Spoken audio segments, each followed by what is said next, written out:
It's been a great session. I think the most value that I've taken away from it is learning from practical experiences. So listen to Hari, listen to Vivek, and listen to Pavitra on all their different practical experiences and how they actually apply Agile and Scrum in their day-to-day work and operations.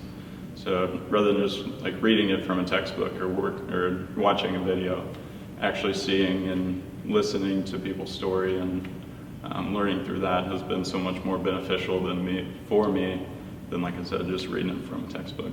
Yeah, I would say a night and day difference for me. So right now I'm in the financial operations, so it'd be a completely new role for me. So when I started 5 months ago, just had really no background in the IT field and the Scrum Master role, but so like I said, pretty much night and day difference from 5 months ago till today.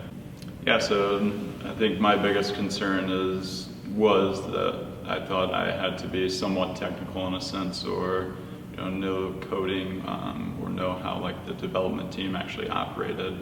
But Vivek did a very nice job of explaining that the Scrum Master doesn't really have to have a whole lot of knowledge in that arena, or very little knowledge in that arena, but more so they need to be able to help the team and remove impediments so that the team can function to the best of their ability.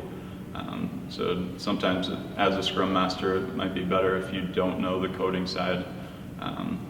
You're not as familiar with the coding side, but in a sense, you're much better at facilitation, problem solving, and things like that. So that your main role is just to help them perform at the highest level that they can.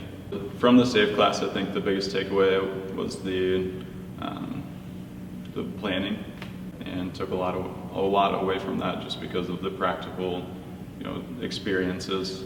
So when they had us actually put up 3 different iterations and plan out our iterations, actually put our user stories in the iterations and plan out how we're going to actually spend our iterations, what our max capacity is, and then also our load, and how we're going to navigate each of our 2-week time boxes.